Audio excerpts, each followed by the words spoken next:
And now, it's time for another Dice Tower review with Tom Vasel. Hey folks, today we're taking a look at String Safari. Now, I've already taken a look at String Safari when it initially came out in the small Japanese version. This is the upgraded version from IDW. This is a game in which you're going to be using a string to capture animals, not wrapping around their neck, but kind of like capturing. I mean, you're not capturing animals, more like you're studying them and you're learning about animals. And it's a cool game. There's a little bit of education in it, but it's mostly about fun. Let's take a look.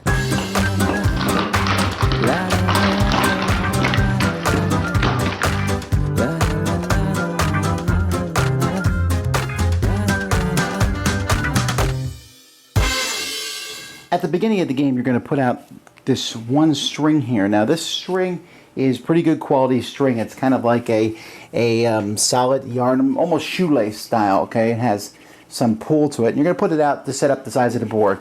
Now, you can set up the board up any way you want. I normally make a kind of a rectangle like this. Maybe you can make it more of a circle. It's up to you how you want to make it. But it's the playing area. You're going to place several animals randomly throughout it, as well as some land cards. Each player is going to draw an animal card, and each player is going to pick a research card from the ones that are over here. Now, research cards are how you're going to win the game. At the end of the game, a research card is going to give you some innate points. Now, this one gives you 0. But let's say you took this research card here. This one here is going to give you 3 points at the end of the game. They also have the chance to give you more points. This is going to give you 2 for every animal that is up during the day. This one here gives you 2 points for every animal. This one here gives you 3 points for every nocturnal animal. You're going to have one of these in front of you, and on your turn, you're going to take the animal card that you have in your hand, and you're going to place it anywhere you want on the board. So let's say I'm doing, and then you're going to try to do whatever your goal card is. So here I'm trying to get nocturnal animals. This one is going to give me 3 points for each. It also shows a mountain on the bottom. It means I have to enclose a rocky area. So there are 2 rocky areas. So you're going to take this other string here. So let's say I try to do this. And you try not to disturb as much as you possibly can the cards that are out there. And there's no way I'm going to be able to get those. So let's say I do this. It's not very useful. Here we go. Alright, so I've enclosed those 3. So that gives me 3. I have 3 nocturnal animals there, so that gives me 9 points. I got the rocky area. That's good. Now, at the end of my turn, I'm going to take one of my cubes, and I'm going to claim one of the animals here. Each animal is worth a certain number of points. If you'll notice here, this Cape porcupine is worth 3 points, so I'm going to take it. Now, each of the animals has different characteristics. You can see here that this one here just eats plants, a plant-eating animal, and it's a nocturnal animal. There's different types of animals, like for example up here, you can see that this animal here, the leopard, is in the cat family. It's a carnivore, it's a nocturnal animal. So there's different types of animals, and you're going to get points for these depending on what research cards you play. Like you can see, this one over here is a carnivore, gives me 2 points. This one here gives me 3 for each herbivore. However, you'll notice here in the bottom it shows the square. That one needs to touch the outside. Also, it's worth -1 point at the end of the game. So at the end of your turn, you're going to draw another animal card into your hand, and then you get to pick another one of the face-up research cards.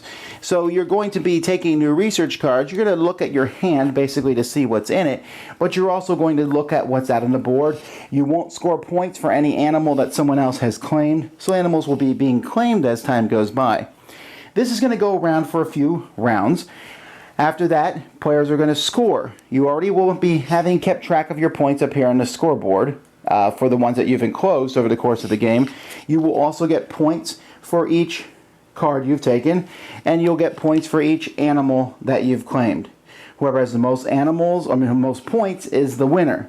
I should mention that there are some land types on the board. These will give you points if you encircle them, depending on this one here just gives you a point if you encircle it.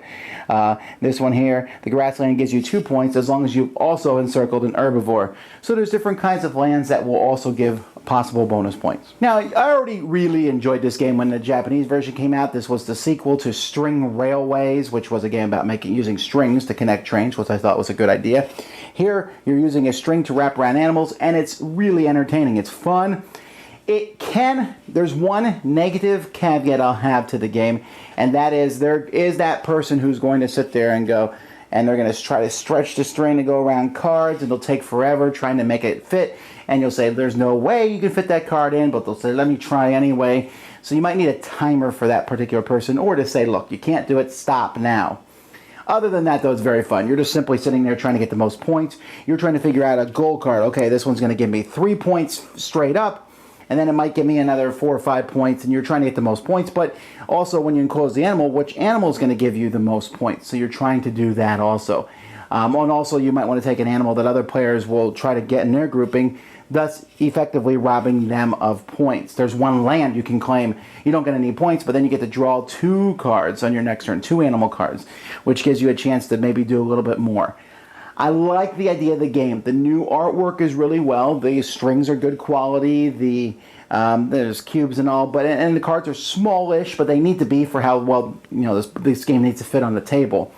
The box is probably entirely too big for this sort of game, but it doesn't matter. I just think it's very unique. It's interesting. There's no other game like it, and it does, like I said, have a little bit of education. And hey, this animal's a nocturnal animal. What does nocturnal mean? Things like that. But for the most part, you're trying to get points, and everyone's going to get points. You're going to get points no matter what as you do it, but the person who kind of can see which goal, and you have a whole turn to do it. You take your goal card and your animal card at the end of your turn, and at the beginning of the game, everyone draws one at the beginning. So you get to, as other people are taking their turns, you can think about where you're going to place your string on your turn, and that actually keeps the game moving at a nice clip. It's not a long game anyway. We're talking 30 minutes, but again, it gets high marks for me for being innovative, fun, and interesting. This is a very good reprint of a very good game, String Safari. Dice Tower Judgment, excellent! Thanks so much for watching the Dice Tower videos. Find more great videos and reviews, as well as our top-rated audio podcast at Dicetower.com. You can also find other great shows at DicetowerNetwork.com. I'm Eric Summerer, and you've been watching The Dice Tower.